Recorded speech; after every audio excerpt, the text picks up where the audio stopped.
বর্ষার শেষ দিক। আষাঢ় শ্রাবণের টানা বৃষ্টিতে গ্রাম প্রায় ডুবে গেছে জলে। চারিদিকে শুধু জল আর জল, মাঠ ঘাট সবই জলের তলায়। এই ভাসমান জলের ওপর দিয়ে মাঝে মাঝে দেখা যায় ভাঙা ঘরবাড়ি, ডুবে যাওয়া খড়ের গাদা, শুকনো গাছের ডাল ভেসে চলেছে ধীরে ধীরে। সবাই ঘরের মাথায় আশ্রয় নিয়েছে। গ্রামের প্রধান সতর্ক বার্তা দিয়ে বেড়াচ্ছে, শুনো সবাই, এখন আমরা খুব সংকটের মধ্যে আছি। ঘরবাড়ি সব জলের তলায়। কিভাবে তোমাদের সাহস দেব বুঝতে পারছি না, তবে শুনছি কাল থেকে জল কমবে, আবার সবাই স্বাভাবিক জীবনযাপন শুরু করতে পারবো আমরা। তাই তোমরা যে যেখানে আশ্রয় নিয়ে আছো সবাই সেখানেই থাকো। অযথা ভয় পাবেন না, সব কিছু ধীরে ধীরে স্বাভাবিক হবে। এই জলে ডাইনির ঘরটাও ডুবে গেছে। ডাইনি আর মামদো এখন আশ্রয় নিয়ে আছে ঘরের চালে। এই বৃষ্টি জল আর ভালো লাগছে না, ঘরটাও জলের তলায় চলে গেছে। এখন যে কোথায় যাব? যা বলেছ, আর সহ্য হচ্ছে না। দুদিন ধরে কিছু খাই নাই, পেটের ভিতর ইঁদুর দৌড়াদৌড়ি করছে। সে তো করছে রে, তার আগে একটা আমাদের আশ্রয় খুঁজতে হবে। এদিকে কালটু, নন্তু, মোটকা সবাই গভীর আলোচনায় ব্যস্ত। এই জলে যদি ঘরের চালটাও ডুবে যায় তাহলে কোথায় যাবি কালটু? সবাই তো ভেসে যাব। ধর, অত ভয় করিস না তো, প্রধান তো বলল কাল থেকে জল কমবে। কিন্তু যদি না কমে তখন কি করবি? তাহলে এক কাজ কর, সবাই মিলে একটা বড় পাড়া ভেলা বানাই। আর এখন তো অনেক তাল ভেসে যাচ্ছে, ওই তালগুলো সংগ্রহ করে একটা তালের বাড়ি বানাবো তার ওপর। তারপর যারা অসহায়ভাবে ভেসে যাবে তাদেরকে ওই তালের বাড়িতে আশ্রয় দেব। কি বুদ্ধি রে কালটু তোর! এমন কাজ করলে আমাদেরও লাভ হবে আর জনসেবাও করা হবে। তাহলে সবাই তালগুলো নিয়ে এসে এক জায়গায় জড়ো কর। তার আগে আমাদেরকে একটা ভেলা তৈরি করে নিতে হবে। আর এই প্যাঁচ প্যাঁচানি জল ভালো লাগছে না। রাস্তাঘাট ঘর বাড়ি সব জলের তলায়। বেশি বকিস না মামদো, ঠিক একটা ব্যবস্থা করব। দেখ, আমাকে ভাবতে দে, ভাবতে দে। এদিকে কালটুরা সবাই মিলে একটা ভেলা তৈরি করে ফেলেছে, আর তার মধ্যে একটা বিশাল বড় তালের বাড়ি তৈরি করেছে। দুই বন্ধু দাঁড় বাইছে। কালটু আর নন্তু চারিদিকে চোখ রাখছে, কেউ অসহায়ভাবে ভেসে গেলে উদ্ধার করার জন্য। ওই দেখ নন্তু, মদন খোড়ো ছাগলটা মনে হচ্ছে জলে ভেসে যাচ্ছে, ওটাকে তুলতে হবে। চল, ভেলাটা ওই দিকে নিয়ে চল। তারপর তারা ভেলাটা ছাগলের দিকে নিয়ে যেতে লাগলো। অবশেষে ছাগলটাকে ভেলার ওপর আশ্রয় দিল। সত্যি কালটু, ছাগলটার প্রাণ বাঁচাতে পেরে খুব ভালো লাগছে। হ্যাঁ রে নন্তু, আরও চারিদিকে চোখ রাখ, দেখতে পেলি তাকে ভেলায় তুলে নেব। এদিকে ডাইনি তার ঘরের চালের মাথায় দাঁড়িয়ে দাঁড়িয়ে ওই ভেলাটাকে দেখে অবাক হয়ে যায়। ভেবেই পায় না এই আজব ভেলা কি করে এখানে এলো। ওই দেখ মামদো, দারুণ একটা জিনিস। কত বড় তালের বাড়ি, আর কি সুন্দর! ওই বাড়িটাতেই আমরা আশ্রয় নেব, বন্যার হাত থেকে আর এই প্যাঁচ প্যাঁচানি জল থেকে রক্ষা পাবো। ঠিক বলেছ, আর ওই ছাগলটা দিয়ে আমাদের পেটের ক্ষুধা মেটাবো, খুব ভালো হবে। তার আগে ওই তালের বাড়িটা আমাদের দখল নিতে হবে। ছেলেগুলোকে যা হোক করে ভয় দেখিয়ে ওখান থেকে তাড়াতে হবে। আমাদের আরো কিছু সঙ্গপাঙ্গকে খবর দে। এদিকে কালটুরা হঠাৎ দেখলো গ্রামের শেষে তান্ত্রিক বাবার ঘরটা হুড়মুড় করে ভেঙে পড়ল। আর তান্ত্রিক সেই জলে পড়ে সাহায্য চাইতে লাগলো। নন্তু, তাড়াতাড়ি ওই তান্ত্রিক বাবার বাড়ির দিকে ভেলা নিয়ে যেতে হবে, না হলে বাবা জলে ডুবে মারা যাবে। তারা তাড়াতাড়ি ওই দিকে ভেলা নিয়ে যেতে লাগলো।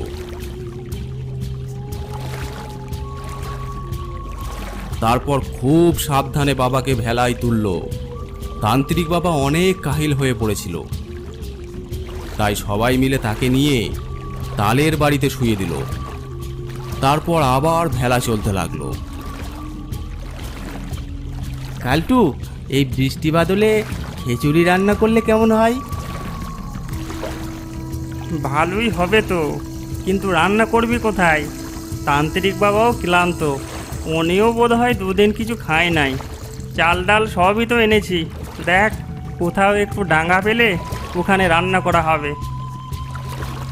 তখনই দেখে জলের উপরে একটা কড়াই ভেসে উঠল, আর তার উপর একটা কঙ্কাল দাঁড়িয়ে। সামনে পিছনে তাকিয়ে দেখলো চারিদিকে কড়াইয়ের ওপর কঙ্কাল দাঁড়িয়ে আছে। এ কি রে কালটু, এ তো কঙ্কাল আমাদেরকে ঘিরে ধরেছে, এবার কি হবে? তাই তো রে, কেন বলতো? হঠাৎ দেখে আর একটা কড়াইয়ের ওপর ডাইনি দাঁড়িয়ে হাসছে। কি রে, আমাদের জন্য তালের বাড়ি বানিয়েছিস? খুব ভালো করেছিস। এবার মানে এখান থেকে কেটে পড়, আমরা এই তালের বাড়িতে আশ্রয় নেব। এটা কি তোর জন্য নাকি রে বুড়ি ডাইনি? চলে এসেছে তালের বাড়িতে থাকবে। এটা অসহায় মানুষদের জন্য, তোদের জন্য নয়। যত বড় মুখ নয় তত বড় কথা। ভালোই এই তালের বাড়ি আমাদেরকে দিয়ে দে। দুদিন ধরে আমরা জলে ভিজছি, কিছু খাইনি, বলে দিলাম আমাদেরকে এই বাড়ি দিয়ে দে। তা আমরা কি করব? আমরা তোকে আমাদের বাড়ি দেব না। তবে রে, এই বলে ডাইনি মন্ত্র পড়ে কিছু ছুঁড়ে দেয় ওদের দিকে। এই দেখে তান্ত্রিক বেরিয়ে আসে আর মন্ত্র বলে ডাইনির মন্ত্রকে নষ্ট করে দেয়। আমি শুয়ে শুয়ে সব শুনতে পেয়েছি। এরা ভালো কাজ করছে আর তোরা এসেছিস এদের ঘর দখল করতে। তবে রে, এই বলে তান্ত্রিক বাবা মন্ত্র পড়তে শুরু করে দেয়।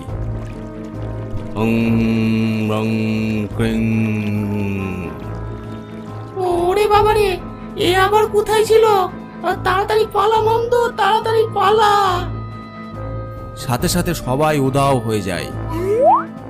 তাহলে কি হবে? আমরা থাকবো কোথায়? ওখানেই থাকবো। একবার যদি ওই তালের বাড়িতে ঢুকতে পারি, তাহলে আর কেউ বের করতে পারবে না আমাদের। কিন্তু ওই তান্ত্রিকটা? ওই তো, ওটাই যত নষ্টের গোড়া। ও না থাকলে ওই কালটু মালটুকে আমি ঠিক ভয় দেখিয়ে তাড়িয়ে দিতাম। এদিকে খিদেই পেট চলে যাচ্ছে, এবার অন্য বুদ্ধি বের করতে হবে। তারপর তারা দুজন বিড়ালের রূপ নিয়ে জলে সাঁতার কাটতে থাকে। ওই দেখ কালটু, দুটো বিড়াল, বেচারারা অসহায়, ওদেরকে তুলে নে।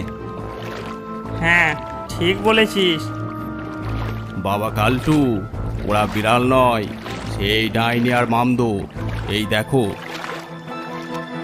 এই বলে ওদের দিকে মন্ত্র পড়ে কিছু ছুঁড়ে দেয়। সাথে সাথে তারা আসল রূপে ফিরে আসে। ওরে বাবা রে, চলে গেলাম রে, চলে গেলাম রে। তাড়াতাড়ি পালা মন্দ, পালা। এই হতচ্ছাড়া তান্ত্রিকটা আমার হাড়গুলো সব জ্বালিয়ে দিল রে। তারপর তারা একটা ডাঙ্গা দেখতে পেল।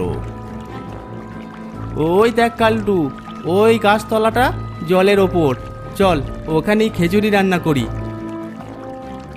হ্যাঁ, ঠিক বলেছিস, সবাইকেই খুব খিদে পেয়েছে। তারপর তারা ডাঙ্গায় উঠে রান্নার সরঞ্জাম নিয়ে রান্না করতে শুরু করলো। সুস্বাদু খিচুড়ির গন্ধে চারিদিক ভরে গেল। আর এই গাছের ডালে বসে বসে ডাইনি আর মামদো লোলুপ দৃষ্টিতে সেদিকেই তাকিয়ে রইল। কি সুন্দর গন্ধ রে মামদ, একটু যদি পেতাম। খিদে পেট চলে যাচ্ছে। চলো না, ওদেরকে বলে দেখি যদি আমাদেরকে একটু দেয়। দেখছিস না ওই তান্ত্রিকটাও আছে। জোড়হাত করে বলবো, তাহলে নিশ্চয় দেবে। শুনেছি মানুষের মন বড় দয়ালু হয়। বলছিস? তাহলে চল দেখি। ডাইনি আর মামদো ওদের কাছে এগিয়ে গেল। কি রে ডাইনি, তুই আবার এসেছিস? এবার তোদের ভস্ম করে ছাড়বো। না না বাবা, এবার আমরা কোনো খারাপ উদ্দেশ্যে আসি নাই। আসলে আমরা 2 দিন ধরে কিছু খাই নাই, পেটে খুব খিদে। তোমরা তো খিচুড়ি রান্না করছো, যদি আমাদেরকে একটু দাও তাই এসেছি। এই কালটু, এই ডাইনির নজরে পড়েছে আমাদের খিচুড়ি। না দিলে ডান দেবে, তখন আমাদের সবার পেট খারাপ করবে। ঠিক বলেছিস বাবা, কি করা যায় তাহলে? ঠিক আছে, আয় তোরা, তবে কোনো রকম চালাকি করবি না বলে দিলাম। না না বাবা, এই কান ধরছি। এই মামদ, কান ধর। তারপর রান্না সম্পূর্ণ হলে সবাই মিলে ভাগামাটি করে খিচুড়ি খেতে লাগলো। এক অবিশ্বাস্য ঘটনা। এই প্রথম ডাইনি, মামদো আর মানুষ একসাথে খাওয়া দাওয়া করছে। কেমন লাগলো আজকের গল্পটি? যদি ভালো লাগে অবশ্যই সাবস্ক্রাইব করে দেবে, আর লাইক, কমেন্ট, শেয়ার করতে ভুলবে না।